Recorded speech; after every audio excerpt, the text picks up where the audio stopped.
অসম্ভব। ওই পাতা আমি ছিঁড়ে দিয়েছি 30 বছর আগে। এমন কোন মায়ের বেটা গাইবান্ধা গোবিন্দগঞ্জে জন্ম নেয়নি যে আমার মুখের উপরে বলতে পারে গোবিন্দগঞ্জ গাইবান্ধা কেন। সারা পৃথিবী চ্যালেঞ্জ করলাম, বাংলাদেশ চ্যালেঞ্জ করলাম। 30 বছর থেকে বলে আসছি, 30 বছর থেকে। তার স্ত্রীর বাড়িতে শোকেজে কাঁকড়া রেখেছে, তার স্ত্রী শিক্ষিত, এটা প্রমাণ করতে হবে আমার সামনে। আমি ওকে একটা মাঠের রাখাল মহিলা প্রমাণ করতে না পারলে জাতির সামনে বক্তব্য দেব না। তোমার মাকে যদি আমি অশিক্ষিতা প্রমাণ করতে না পারি, আমি আজকের পরে জিন্দগি তার কোনোদিন বক্তব্য দেব না। তোমার সাথে আমি চ্যালেঞ্জ করলাম, তুমি চিনতে পারোনি মা কাকে বলে? তোমার মা এটা নয়, এটা তোমার খালা। তোমার মা নয় এটা, এটা তোমার চাচি, এটা তোমার সৎ মা। মা কাকে বলে একাধিক দিন বলেছি, বক্তব্য দিলেই একটা পর্যায়ে এই কথা ফিরে আসে। কেন? এ দিয়ে জাতির কল্যাণ চেয়েছি, সেজন্যই ফিরে আসে। মা কাকে বলে? আপনি নিজেকে হিংসের চোখে দেখবেন না, আপনি রাসূল সাল্লাল্লাহু আলাইহি ওয়াসাল্লামের চোখে নিজেকে দেখেন, মুসলমান হিসেবে দেখেন, আপনার জন্য মানা সহজ হবে। আপনি যদি মনে করেন মানলেই কি আর না মানলেই কি, সে তাতেও কোনো আসে যায় না। মানলেই কি আর না মানলেই কি, মানলেই কি আর না মানলেই কি। ফেরাউনও বলেছিল, যখন মুসা আলাইহিস সালামকে আল্লাহ বললেন, মুসা বললেন আমার ভাষা সাবলীল নয়, আমি ভালো করে কথা বলতে পারি না, আর ফেরাউনের পক্ষ থেকে আমার উপর একটা অপরাধের অভিযোগ আছে, এক থাপ্পড় দিয়ে আমি একটা লোক মেরেছি, আমি যাব না। তখন আল্লাহ বললেন তোমাকে যেতে হবে। বলে আমার ভাইকে সাথে দেন। ঠিক আছে, দিলাম। তা আমি গেলে ওরা মারবে আমাকে। বলে আমি তোমার সাথে আছি, যাও। এবার দেখেন চলে এসেছেন, মুসা এসেছেন, বলছেন আপনি সীমা লঙ্ঘন করেছেন, আপনি আমার সম্প্রদায়কে ছেড়ে দেন। তখন ফেরাউন বলছে, আরে তুমি তো সেই শিশু, তোমাকে কি আমি শিশুকালে লালন পালন করিনি? 1 2 তুমি কি শিশুকালে বহু বছর আমার মাঝে থাকনি? 3 তুমি তোমার কর্ম করেছো, যা করেছো, এক থাপ্পড় দিয়ে মানুষ মেরেছো, তুমি বড় অকৃতজ্ঞ।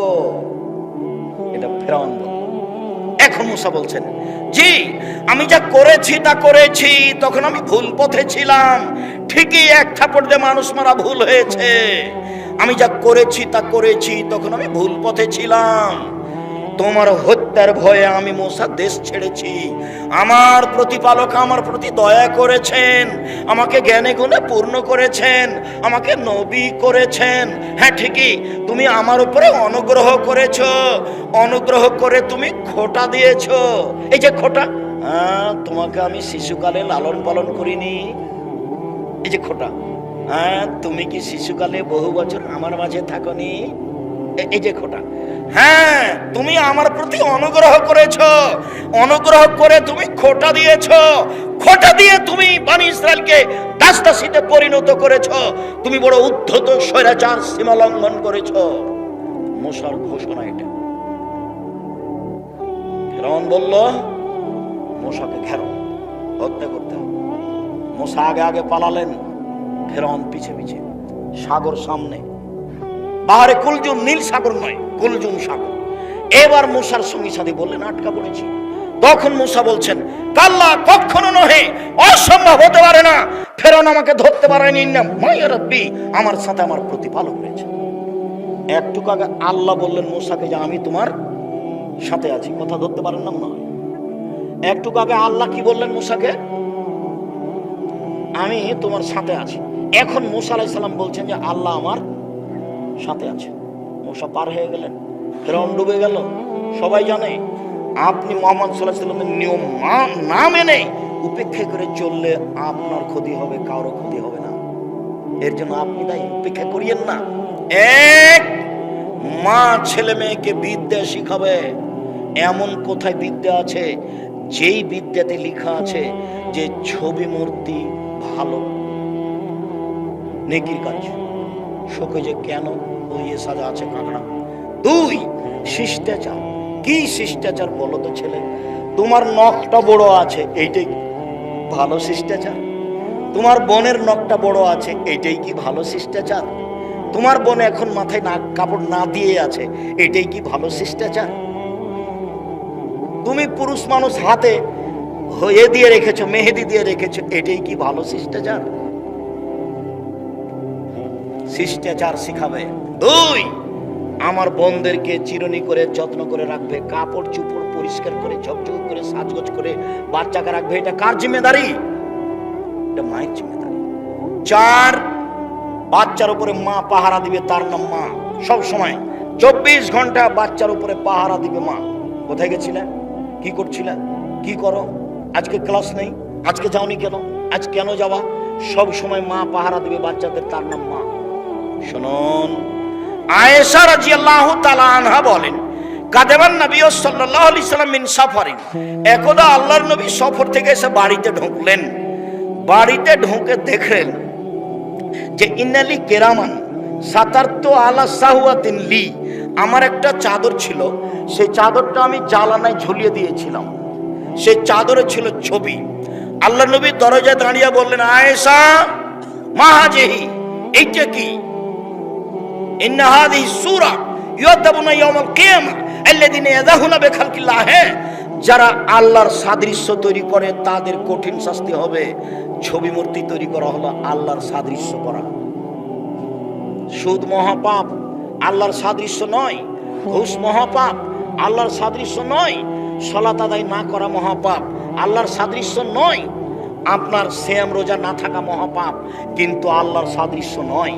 আল্লাহর কাজের সাদৃশ্য হলো ছবি মূর্তি তৈরি করা।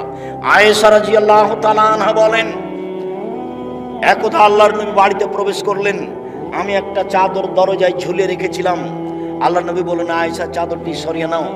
আয়েশা রাদিয়াল্লাহু তাআলা আনহা বলেন, একদা আমি একটা চাদর কিনেছিলাম। আল্লাহর নবী দরজায় দাঁড়িয়ে গেলেন, ভিতরে ঢুকলেন না। এ দেখেন, শুরু হলো এবার। আল্লাহর নবী নিজ বাড়িতে ঢুকছেন না ছবি মূর্তির কারণে, দরজায় দাঁড়িয়ে গেলেন।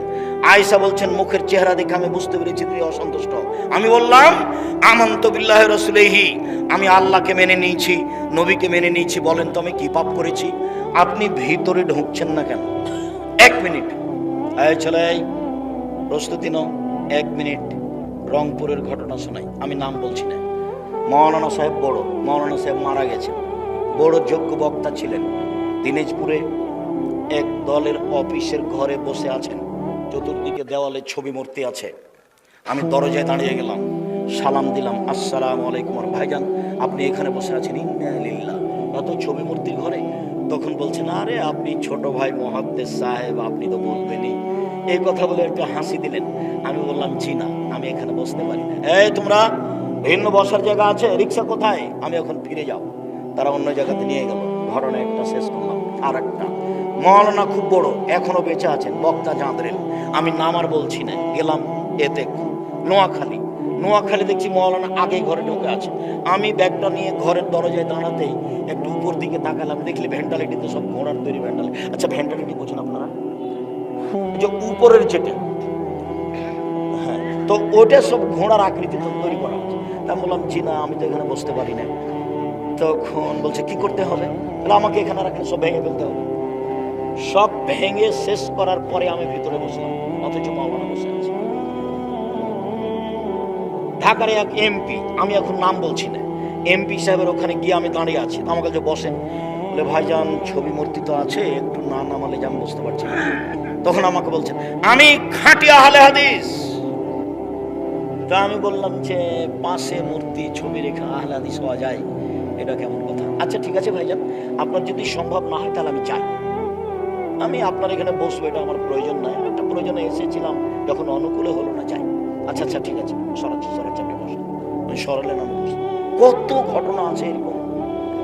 আমি আলিয়া মাদ্রাসা দেখেছি, প্রোগ্রাম করার পরে আমি বাইরে বসে দেখেছি, ঘরে ঢুকেনি।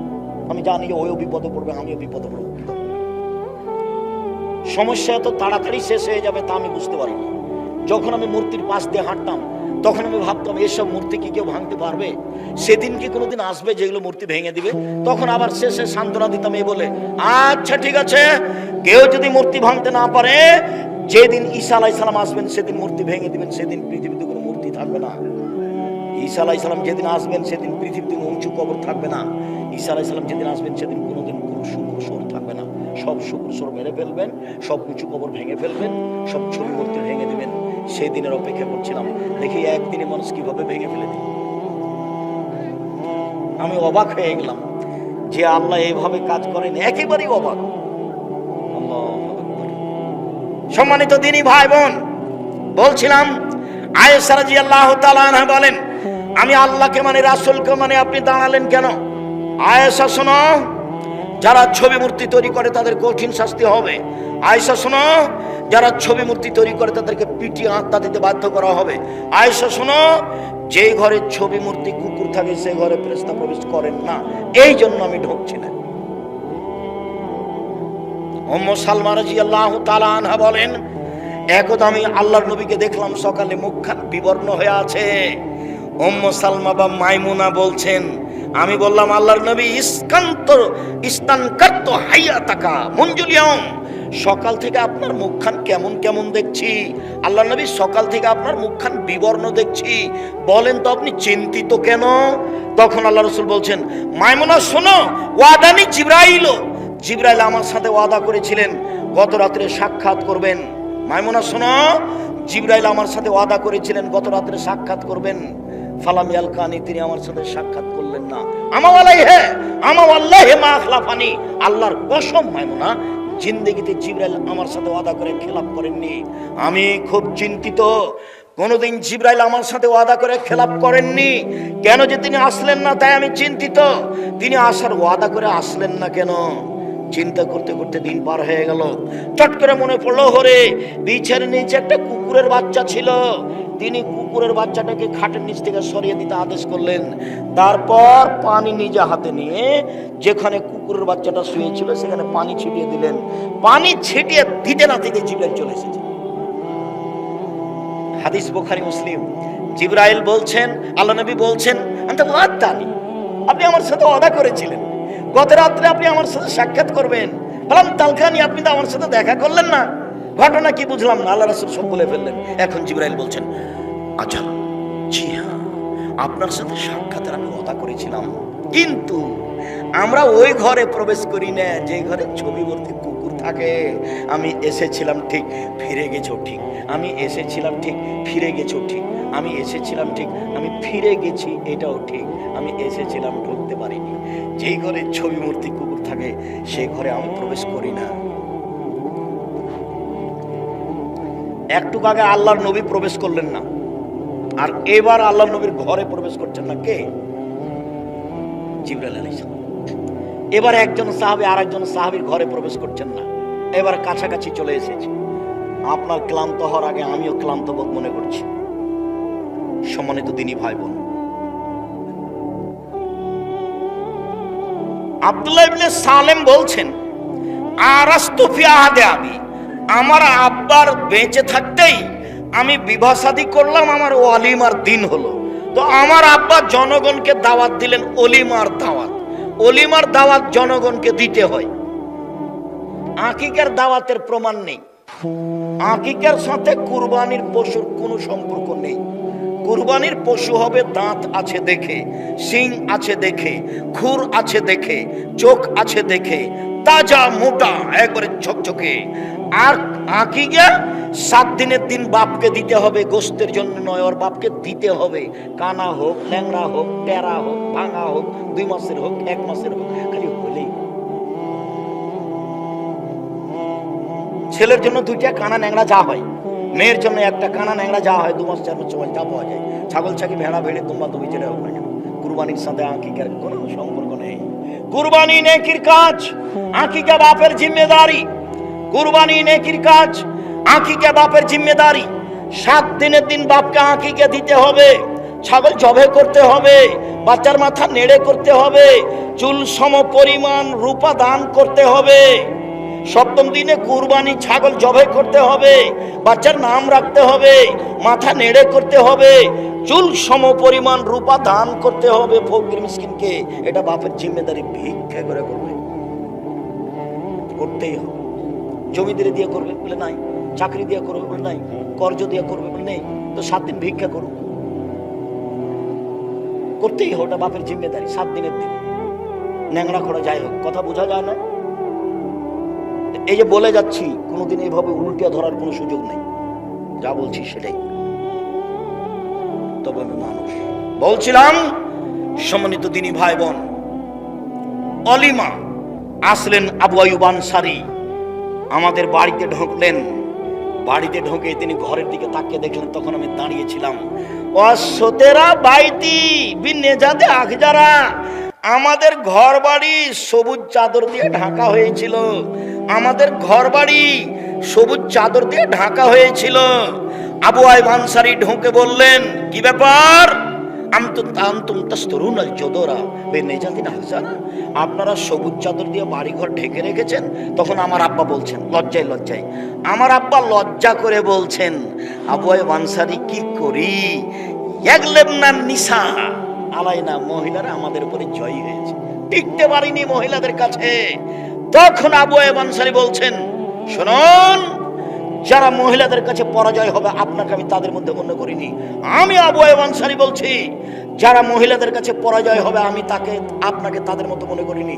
শুনেন, লা আতআমু লাকুম তুআমান, আমি আপনাদের খাদ্য খাবো না। ওয়ালা আদখুলু লাকুম বাইতান, আমি আপনাদের বাড়িতে ঢুকবো না। ফাখারাজা, তারপর বের হয়ে গেলেন। আমাকে আপনি আমার মেয়ের বিবাহতে দিয়ে দেন দেখি, আমি বিবাহ পড়াতে নিয়ে আসেন দেখি কেমনে ছবি উঠে। আমি তো বিবাহ পড়ানোর জন্য গেছি মালয়েশিয়া, আমি বিবাহ পড়ানোর গেছি চট্টগ্রাম, বিমানে মালয়েশিয়া গেছি একটা বিবাহ পড়ানোর জন্য। আমি বিমানে চট্টগ্রাম গেছি বিবাহ পড়ানোর জন্য। আমি যেটা বলবো সেটাই হতে হবে। বৈঠক যতদিন পর্যন্ত এরকম না হবে ততদিন পর্যন্ত তাতে আমি রাজি নই। আমি একটা কথা নকল করি, বিবাহের বৈঠকে, আমার বিবাহের বৈঠকে মোহরের কথা উঠেছে, তখন আমি বলছি মোহর এটা হতে হবে, যেমন আমি বলেছি মোহর এটা হতে হবে। আমার মামা শ্বশুর একবার লাভ দিয়ে উঠলেন, সোলা গাড়ি লাভ দিয়ে উঠে বলছে, আই বিবাহ উঠিয়ে দাও, আই বিবাহ উঠিয়ে দাও, আই বিবাহ দিতে হবে না। জামাই কথা বলে, এই তো ভালো জামাই নয়, জামাই কথা বলে, এই চিল্লা চিল্লি করে বাড়ির ভিতরে ঢুকলেন। বাড়িতে খুব চিল্লা চিল্লি করলেন। আমার শাশুড়ি তার কথায় কান দিলেন না। আমার শাশুড়ি তার ছেলেরাকে বললেন যে ওকে সুন্দর করে ঠান্ডা করে বুঝাও, নইলে পরিবেশ নষ্ট হবে। তো কি বুঝাবে, একবারে রাগ করে বাড়ি থেকে বের হয়ে চলে গেল, সোলা গাড়ি চলে গেল, বিবাহ বৈঠকেই থাকলেন। তো মোহর দিব আমি, আর কথা বলবে আর একজন, একই কথা। আবার বলছে যে বরকে এভাবে বসে থাকতে হবে। কেমন করে বলো তো, কেবলামুখী হয়ে ধর্ম পাগল হয়ে গেছে। রংপুর, দিনাজপুর, লালমনিরহাট, নীলফামারী, কুড়িগ্রাম, পঞ্চগড়, ঠাকুরগাঁ, গাইবান্ধা, এইসব জেলাতে উকিল বাপ লাগে। জ্যাঠো হয় উকিল বাপ, তবে সে বাপ হয়ে যায় না। চট্টগ্রামে উকিল বাপ সেদিন থেকে বাপ হয়ে যায়, সেদিন থেকে মেয়ে ওই বাপের বাড়ি বেড়াতে যায়, ওই বাপ এর বাড়ি বেড়াতে আসে। কেন? এটা বাপ। তো যে জন্ম দিল সে কোথায় গেল? ও নাকি বিবাহের দিন থেকে বাদ পড়ে গেছে। কেমন ধর্ম! এই কোনারপাড়ার ওই দিকের এক লোক একদিন খুব আমার উপরে খেপেছিল। সেটা কি, এইভাবে আপনি আমাদেরকে অপমান করে কথা বলেন কেন? আপনি কিভাবে বলতে পারেন যে বিবাহ পড়ায় যিনি কাজী সাহেবের ওই খাতাকে টয়লেট পেপার হিসেবে ব্যবহার করতে হবে? আমি বলেছি যে ব্যবহার করতে হবে, করেননি, এটা অন্যায় হয়েছে। আপনি কেন এভাবে কথা বলবেন? আল্লাহর নবী বলেছেন সাক্ষী দুইজন লাগবে। খাতাতে কয়জন দেওয়া আছে? 4 জন দেওয়া আছে। তো যেই খাতাতে নবীকে মানা হয় না, সেই খাতাকে আমি আব্দুর রাজ্জাক বিন ইউসুফ সম্মান করব, এটা এখনো আমি এত বড় অজ্ঞান হইনি। এটা প্রশ্নই আছে, এটা অসম্ভব। আমি বিবাহ পড়ার 2 জন সাক্ষী দিয়ে পড়াবো, পক্ষের প্রয়োজন নেই। একটা বিবাহ জায়েজ হওয়ার জন্য 2 জন সাক্ষী লাগে, বাপের দিকের হোক, মায়ের দিকের হোক, ভিন্ন দেশের হোক, মুসলমান হলেই হবে। পক্ষ নেই তো গন্ডগোল বাঁধল, মামলা হয়ে গেল, এদিককার 2 জন ওদিককার 2 জন, চলছে মামলা, পক্ষ নেই। আর উপস্থিত বৈঠকের দিনই ভাই বোন, এই মেয়ে তুমি শোনো, তুমি উঠে হাঁটছো কোথায়? মেয়ে মানুষ, আমার কথা শেষ হয়েছে। সংসার করতে এসেছে, জীবনে 2টা কাজ করিও না, সংসার সুন্দর হবে। এক, প্রতিবাদ করিও না। প্রতিবাদ কি? হ্যাঁ, আপনি এই কথা বললেন কেন? আপনি আমার মাকে গালি দিলেন কেন? আপনি আমাদের এই জিনিসটাকে এভাবে ফেলে দিলেন কেন? আমার আব্বার দেওয়া জিনিসটাকে এভাবে ফেললেন কেন? এর নাম হলো প্রতিবাদ। প্রতিবাদ করবেন না। প্রতিবাদ যদি করেন তাহলে শয়তান সুযোগ পাবে, খালি আপনাকে বলিয়ে নেবে। এইটা তোমার স্বামী মানেনি, এইটা তোমার স্বামী মানেনি, বলো বলো বলো। খারাপটা শয়তান বলিয়ে নেবে। আর অভিমান করবেন না, অভিমান। তুমি তো আমার বোনের বিবাহ নিয়ে গেলে না, অভিমান। তুমি তো মেলাতে নিয়ে গেলে না, অভিমান। তুমি তো আমাকে একদিন ঢাকা নিয়ে গেলে না, অভিমান। যদি অভিমান করেন তখন শয়তান আপনাকে বলিয়ে নিবে তোমার স্বামী যে তোমার একটা কথা মানে না। তখন আপনি দেখবেন ঠিকই তো, তখন আপনি বলবেন তুমি তো আমার কোনো কথাই মানো না। অভিমান আর প্রতিবাদ করবেন না, সংসার সুযোগ পাবে না। খালি বলবেন আমি গোবিন্দগঞ্জের গ্রামের মেয়ে, লবণ ভাতে খুশি, যাহাই দিবেন তাহাই মেনে নিব, আমার পক্ষ থেকে কোনো প্রকার আপত্তি থাকিবে না। কাপড় মোটা হোক চিকন হোক আমি হাত লাগিয়ে দেখব না। আপনি এনেছেন আমার জন্য ভালো, মোটা হলেও ভালো চিকন হলেও ভালো। আপনি বাজার থেকে বেগুন কিনে নিয়ে এসেছেন, ভালো হলো ভালো, মন্দ হলো ভালো, আমি এটা ছিটিয়ে ফেলে দিয়ে আর একটা আনতে বলবো না। আপনার কাছে যেটা ভালো আমার কাছে সেটাই ভালো। আমি গ্রামের মেয়ে, লবণ ভাতে খুশি, আমার কোনো প্রকার আপত্তি থাকিবে না। তখন শয়তান আর সুযোগ পাবে। শয়তান তখন বলবে তাহলে থাকো তোমরা, আমি গেলাম। আর আপনাকে বলছি আপনি অভিমান করবেন না আর প্রতিবাদ করবেন না। হ্যাঁ, তুমি আমার মাকে এভাবে বললে, কি পেয়েছো তুমি? হ্যাঁ, তুমি আমার মাকে গালি দিলে কেন? তুমি আমার মাকে চোখ দেখালে কেন? আপনি প্রতিবাদ করবেন না কোনো সময় বইয়ের উপরে, নাহলে পরিবেশ গরম হবে। একটু পরে এমন ভাবে আপনার স্ত্রী তখন বলবে তোর সাথে থাক, বলো তুই আমাকে তালাক দে, তালাক দে, তালাক দে। আর আপনিও থামতে না পারে, তোকে এক তালাক 100 তালাক দিলাম, যা যা যা। তারপর যখন 1 ঘন্টা পার হয়েছে তো আরে কাজটা তো ভালো, ছেলে তো 3টা, কি করা যায়? হানাফি মানুষ আরো বিপদে পড়েছে। আব্দুর রহিম কি করা যায়? আমাদের তো সবাই বলছে যে 1 রাতে যেন বিবাহ দিতে হবে, এখন কি করা যায়? এখন সবাই বলছে তাহলে আব্দুর রাজিক সাহেবের কাছে যাও। তা আমি আপনার কাছে এসেছি, তালাক তো আমি 1 কোটি দিয়েছি, রাগের ঘরে ভাই বলতে দেখেছি কেন? খালি মেজাজ, খালি মেজাজ। কত রাগ করে বউ পালন করা যাবে? যাক, যা বলেছেন বলেছেন, বউ 1 তালাক হয়েছে। বউ নিয়ে আসেন, সংসার করেন। কেউ কিছু বললে বলবেন আব্দুর রাজাক বিন ইউসুফ বলেছে, বাস। দলিলা দিলে তো গ্রামবাসী মানবে না, গ্রামবাসী বলবে 1 রাতের জন্য বিবাহ দাও, তারপরে কোনো কথা। তো আপনি কিছু না মানে খালি বলবেন আব্দুর রাজাক বিন ইউসুফ বলেছেন, বাস, আমাদের আর কোনো কথা নেই। তুমি শক্ত হয়ে দাঁড়াও।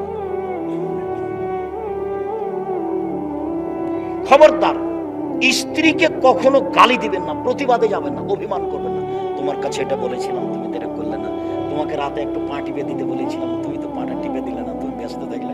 অভিমান করতে করতে এক সময় আপনি বলবেন তুমি আমার কোনোদিনই কোনো কাজ করে দাও না। এই পর্যন্ত শয়তান বলাবে। 2টা কাজ কেউ করবেন না সংসারে, প্রতিবাদ নেই, অভিমান নেই। প্রতিবাদ নেই, অভিমান নেই, হিসাব নিকাশ করে চলবেন। আর আপনার স্ত্রীকে বলছি 1 কেজি বেগুন নিয়ে গেছেন, 5টা বেগুন ধরেছে, 5টাই যেন কেটে রান্না না করে। 4টা কেটে রান্না করবে, 1টা রেখে দিবে, ওতে বরকত আছে। একবারই সব শেষ করে খাবে না। সবই যদি শেষ করে খায় তাহলে ও স্ত্রী বউ, ও সংসার বোঝে না। মধ্যম পন্থায় খরচ করা হচ্ছে অর্ধেক জীবিকা নির্বাহ। খুব খেয়াল করে থাকবেন, চলেন। সম্মানিত দিনী ভাই বোন, রাসূল সাল্লাল্লাহু আলাইহি সাল্লামের যুগের পরের ওমরের কথাটা বলে আলোচনার শেষের দিকে আসি। ওমর রাদিয়াল্লাহু তাআলা সিরিয়া গেলেন। সিরিয়ার জনৈক নেতা, আপনার খ্রিস্টান বড় দাম্ভিক সরকারি নেতা, ওমরকে বললেন যে আপনি আমার বাসায় এসে তাকরেমনি আপনি আমাকে সম্মানিত করবেন। আমি জীবনে বলতে পাবো অর্ধ পৃথিবীর খলিফা, কুশাগর বুদ্ধিজীবী রাজনীতিবিদ ওমর আমার বাড়িতে একদিন দাওয়াত খেয়েছেন। আমি এই গর্ব করার কারণে আপনাকে দাওয়াত দিতে এসেছি। আজীবন আমি বলবো অর্ধ পৃথিবীর খলিফা, কুশাগর বুদ্ধিজীবী রাজনীতিবিদ ওমর আমার বাড়িতে একসঙ্গে খেয়েছে। আপনি চলেন আমার বাড়িতে দাওয়াত নেন আপনার সঙ্গী সাথী সহ। ওমর বললেন আপনাদের গির্জা ঘরে ছবি মূর্তি আছে, যে ঘরে ছবি মূর্তি থাকে ওমর সে ঘরে প্রবেশ করে না। শিরক বেদাত থেকে বেঁচে থাকুন। 24 ঘন্টার মধ্যে নয়, রাতে বাড়িতে যেন আর কোনো প্রকার ছবি, কার্টুন, কাপড় চোপড় না থাকে। কাপড় চোপড় যা আছে জ্বালিয়ে দিবেন। শোকেজে আপনার কাঁকড়া সহ যত আয়না আছে সব ভেঙে দিবেন। যদি ভেঙে না দিয়ে শোন তাহলে আপনি মুনাফেক, আপনি বক্তব্যের সাথে মুনাফিকি করেছেন, তাতে আমার কিছু আসে যায় না। আপনি ক্ষতিগ্রস্ত হবেন, আপনার ব্যাপার। আর যত কার্টুন পূর্ত কাপড় চোপড় আছে সব রাতে জ্বালিয়ে দিতে হবে, আবার আগামীকালকে নতুন কিনতে হবে, যাতে এ নাই কার্টন নেই এরকম কাপড় চোপড় কিনতে হবে।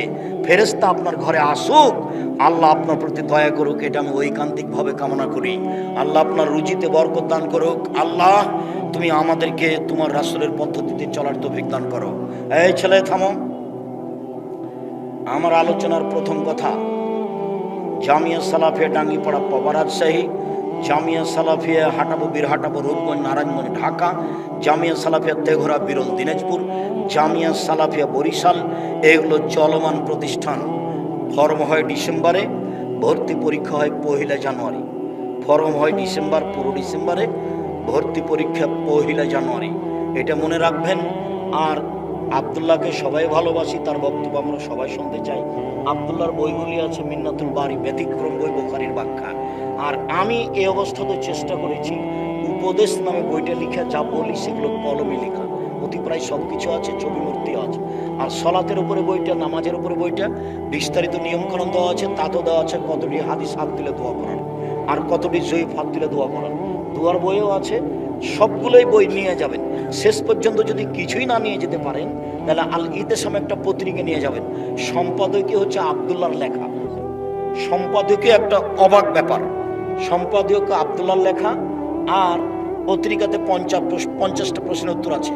আর আব্দুল্লাহ যে সজলের সাথে বাহাস করেছিল না, ওই যে লন্ডনে যে সজল থাকে, মানে কোরআন শুধু মানতে হবে, হাদিস মানতে হবে না। অনেকদিন পরে হলো আব্দুল্লাহ সে বইটা বের করলো, কোরআনের আলোকে হাদিসের অপরিহার্যতা, হাদিস মানতেই হবে। আর ওই বইটা আছে কিনা ওটা মনে হয় নাই, যেটা ওই যে ফিলিস্তিনের বিভিন্ন দেশ সম্পর্কে যেটা লিখেছে। তো শুক্রিয়া, জাযাকুমুল্লাহ খায়র। অনেকগুলো প্রশ্ন, কিছু দুই একটা উত্তর দিচ্ছি, আপনি একটু বাছাই করেন। আর মোটামুটি এই কথা, 5 ওয়াক্ত সালাত আদায় করবেন, হালাল রুজি খাবেন, আর কোরআন তেলাওয়াত করবেন, আড্ডা পিটবেন না, কোথাও বসে সময় কাটাবেন না। আমার দিনী বোনেরা, স্বামীকে ভালোভাবে মেনে চলার চেষ্টা করবেন যে কোনো মূল্যে, জেনায় লিপ্ত হবেন না, জান্নাত হবে ইনশাআল্লাহ। সকল দিনী ভাই বোনকে বইগুলো স্টেজ থেকে নেওয়ার জন্য অনুরোধ জানাচ্ছি। আর কিছু জিজ্ঞাসার উত্তর দেবো ইনশাআল্লাহ।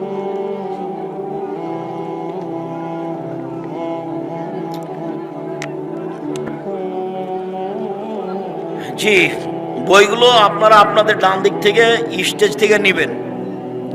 আব্দুল্লাহ বলছিলাম, গাভীর বাত ওলান থেকে চাপ দিয়ে দুধ বের করে ভিতরে ঢোকানো যায় না, যেমন আল্লাহর ভয়ে কাঁদে যে সে জাহান্নামে যাবে না, তেমন। মনে থাকবে না? পুরুষ নারী সবার জন্য। কথা প্রসঙ্গে কথা এসেছে যে শাস্তি হবে মানুষের পাপ অনুযায়ী। তো কোনগুলো শাস্তি আছে অপমানজনক, আর কোন শাস্তি আছে কষ্টদায়ক। তো অপমানজনক শাস্তি কোনগুলো? যেগুলো পাপ মনের সাথে জড়িত। মনে চাই ল্যাংটা মেয়েটা আমার মোবাইলে নাচুক, মনে চাই টিভিতে ইন্ডিয়ার এইসব মেয়েরা নাচুক, মনে চাই জেনার সাথে লিপ্ত হয়ে মেয়েদের সাথে গল্প করি, মনে চাই টাকানোটা প্যান্টটা টাকানোর নিচে থাক, যেগুলো মনে চাই। মনে চাই যে দাড়ি চেঁচে ফেলি, দাড়ি বড় হলে ভালো লাগে না, প্যান্টটা টাকানোর উপরে থাকলে ভালো লাগে না, নিচে থাকলে ভালো লাগে। তো যেগুলো মনে চাই সেগুলোর পাপের শাস্তি হলো অপমানজনক। চুরিও শাস্তি, ডাকাতিও শাস্তি, সুদও শাস্তি, ঘুষও শাস্তি, মানে মহাপাপ। এইগুলো পাপের শাস্তি হলো কষ্টদায়ক। আর মনের সাথে চলে যে সব পাপ, সেটা হলো অপমানজনক। অপমানজনক। আচ্ছা, আমি আমার প্যান্টটা টাকনোর নিচে রেখেছি, তা আমি কি কারো ক্ষতি করেছি? কারো তো ক্ষতি করিনি। আমি কি জেনা করেছি? তা তো করিনি। আমি কি চুরি করেছি? তা তো করিনি। আমি কি কারো টাকা নিয়ে নিয়েছি? আমি তো কিছুই করিনি। এমন আমি আমার মনটা চাই তাই প্যান্টটা টাকনোর নিচে রেখেছি। এখন আল্লাহর নবী বলছেন যে 3 শ্রেণীর মানুষের সাথে আল্লাহ বিচারের মাঠে কথা বলবেন না, কথাই নাই তার সাথে। তার 1 শ্রেণীর মানুষ হচ্ছে যারা পায়জামা প্যান্ট লুঙ্গি টাকনোর নিচে রাখে।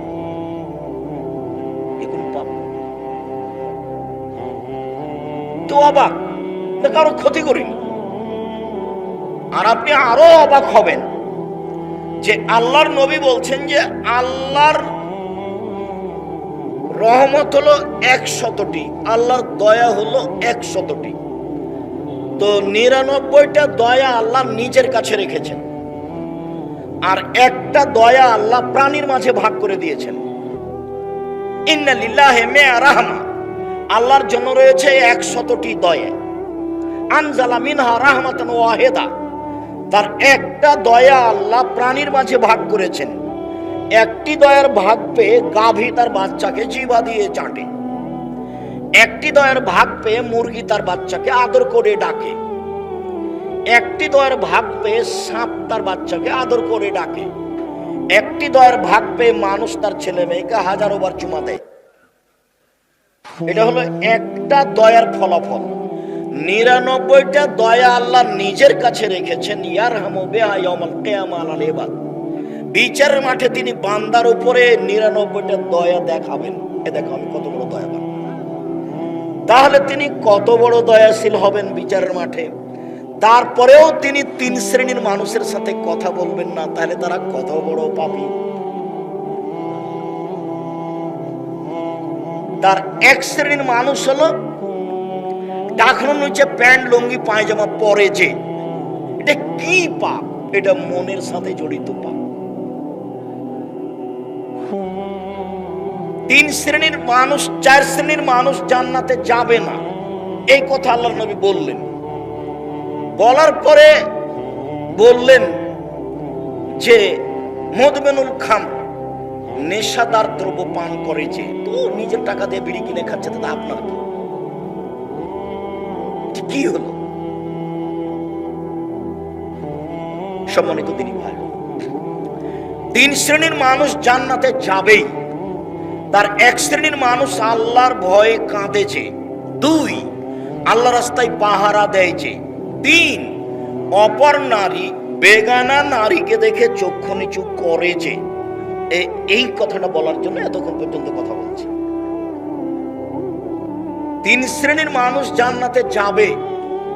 তো কথা উঠেছিল, 2 চোখের জেনা হচ্ছে চোখ দিয়ে দেখা, 2 কানের জেনা হচ্ছে কান দিয়ে শোনা, হাতের জেনা হচ্ছে হাত দিয়ে ধরা, পায়ের জেনা হচ্ছে এই পথে চলা, মুখের জেনা হচ্ছে এই বিষয়ে কথা বলা, অন্তরের জেনা হচ্ছে এই ব্যাপারে পরিকল্পনা করা। হাদিস বুখারী মুসলিম। তো ওযু করলে মুখের পাপ ঝরে যায়। তো কি কি জায়গা আছে মুখে পাপ হওয়ার? 1 মুখ, মুখে কথা বলছে, অন্যায় কথা বলছে, মোবাইলে দিন রাত বেটি ছেলের সাথে মেয়ের প্রেমের গল্প করছে।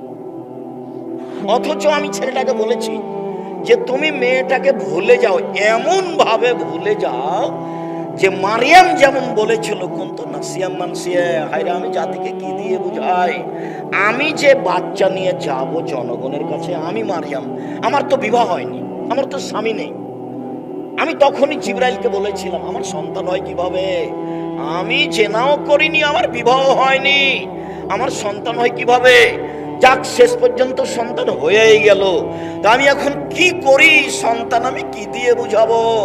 আমি হয়ে যেতাম নাসিয়া মানসিয়া, পৃথিবীর কেউ জানতো না মারিয়ামকে, পৃথিবীর কেউ জানতো না মারিয়ামকে। মারিয়াম শব্দটা পৃথিবীর মানুষ ভুলেই যেত, আমি এমন হয়ে যেতাম। তা তো আর হলাম না। শেষ পর্যন্ত গ্রামে চলে গেলাম। যখন গ্রামে গেলাম তখন আমার কোলে ছেলে দেখে গ্রামবাসী বলল, ছি ছি ছি, তোমার মা তো ভালো মানুষ, তুমি জেনা করেছো? আরে বাইতুল মুকাদ্দাসে থাকো, মসজিদে থাকো, মসজিদ ঝাড়ু দাও ধর্মের নামে, আর তুমি জেনা করো, এ তো তুমি মহিলা, তোমার তো বাপ ভালো মানুষ ছিল, তোমার বাপ তো এমন কাজ করেনি। গ্রামবাসী যা বলার তাই বলল। তিনি বললেন আমি নাসিয়া মানসিয়া হয়ে যেতাম, কেউ জানতো না। আমি তোমাকে বলছি বোকা ছেলে, যুবক, তুমি মেয়েটাকে এমন ভাবে ভুলে যাও, মারিয়াম যেমন ভুলে যেতে চেয়েছিল আমাকে কেউ না জানে। তুমি মেয়েটার নাম্বার একবারে মুছে দাও, ভবিষ্যতে যেন তোমার মনে না পড়ে। তোমাকে তো পাগল করে রেখেছে, তোমাকে ধ্বংস করবে, তোমার বাপকে ধ্বংস করবে, তোমার জাতিকে ধ্বংস করবে, তোমার বিদ্যা ধ্বংস করবে, তারপরে যাবে। শেষ পর্যন্ত তো মামলা হবে, তুমি জেলে যাবা। ইউসুফ আলাইহিস সালাম জেলে ছিলেন 12 বছর। জুলাইখা নিজেই দরজা বন্ধ করেছে, গাল্লা কাতিল আবওয়াব, জুলাইখা নিচে সব দরজা বন্ধ করেছে। জুলাইখা সব দরজা বন্ধ করে বলছে, হাই তালাক, ইসব তুমি আমার সাথে জেনায় লিপ্ত হও। তখন ইসুফ আলাইহিস সালামের প্রথম বাক্য, মাআযাল্লাহ, আমি আল্লাহর কাছে আশ্রয় চাচ্ছি। ইসুফ দাদির চেহারা পেয়েছিলেন, দাদির। ইসুফ ভিন্ন ধরনের চেহারার মানুষ। ইসুফ দাদির চেহারা পেয়েছিলেন। ইসুফের দাদি কেটা? ইসুফ আলাইহিস সালামের দাদি কেটা? ইসুফ আলাইহিস সালামের দাদি হচ্ছেন ইব্রাহিম আলাইহিস সালামের স্ত্রী সারা। আর আল্লাহর নবী বলছেন যে সারা এত সুন্দরী মহিলা, সারা পৃথিবীতে যত মহিলা এসেছে সবার চেয়ে সুন্দরী সারা। আর না হলে ওই যুগে যত মহিলা ছিল তার চেয়ে সুন্দরী। আল্লাহ নবী বলেছেন সুন্দরী। তো দাদির চেহারা পেয়েছে ইসুফ, তো ইসুফ চেহারাই সুন্দর। তখন জুলাইখা সব দরজা বন্ধ করে দিল। দরজা বন্ধ করে দিয়ে বলছে, তুমি আমার সাথে জেনায় লিপ্ত হও। তো ইসুফ আলাইহিস সালাম বলেন, মাআযাল্লাহ, আমি আল্লাহর কাছে আশ্রয় চাচ্ছি। তারপরে ইসুফ বলছেন, অবাক কথা, ইন্নাহু রাব্বি, তোমার স্বামী আমার মালিক। আহসানা মাসওয়ায়া, আমাকে ভালো থাকতে দিয়েছেন, আমাকে ভালো খেতে দিয়েছেন। জুলাইখা, তোমার স্বামী আমার মালিক। জুলাইখা, তোমার স্বামী আমার মালিক, তোমার স্বামী আমার মনিব, আমার মালিক। তিনি আমাকে ভালো থাকতে দিয়েছেন, তিনি আমাকে ভালো খেতে দিয়েছেন। এই অন্যায় আমি কেমনে করি? এই অন্যায় আমি করতে পারি না। এই কথা বলে তিনি দিলেন দৌড়। দরজা খুলে বের হয়েছেন, এটা বোঝা যায় না। এবার যখন বের হয়েছেন, দেখেন মুখের উপরে জুলাইখার স্বামী। তো জুলাইখাও বের হয়েছে, ইসুফ আলাইহিস সালাম বের হয়েছে, দুইজন। এবার মুখের উপরে একজন, তিনজন এক জায়গায়। জুলাইখার স্বামী, ইসুফ আলাইহিস সালাম আর জুলাইখা, তিনজন এক জায়গায়। এখন জুলাইখা ভাষা পাল্টিয়ে দিল। জুলাইখা বলছে, যে লোককে আপনি বাড়িতে রেখেছেন চিনেন তাকে? সে কত বদ! এ আপনার স্ত্রীর সাথে জেনা করতে চায়, এর কি শাস্তি হতে পারে? এ দেখেন কথা উঠিয়ে দিল।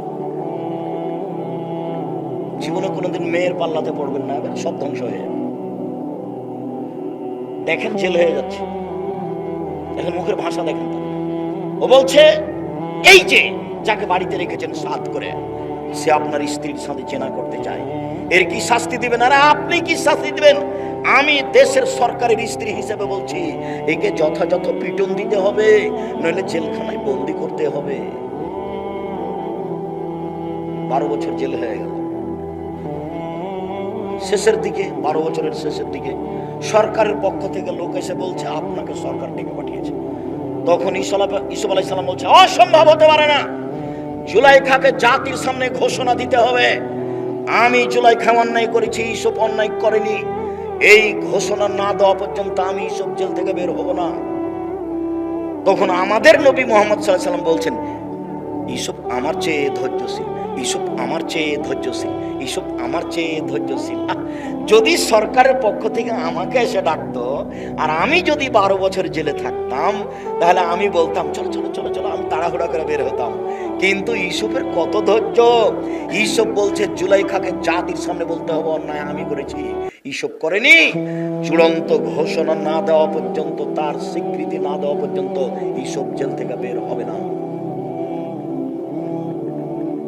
সাবধান থেকে তুমি। আর আমাদের ছেলেরা যারা দায়িত্ব পালন করছে, কেউ যেন কোনো জায়গাতে কথা না বলতে পারে, এই ব্যাপারে তোমরা সতর্ক হও। কথা বন্ধ করে আপনারা পরিবেশ সুন্দর করে কথা শোনার চেষ্টা করুন। 3 শ্রেণীর মানুষ জান্নাতে যাবেই যাবে।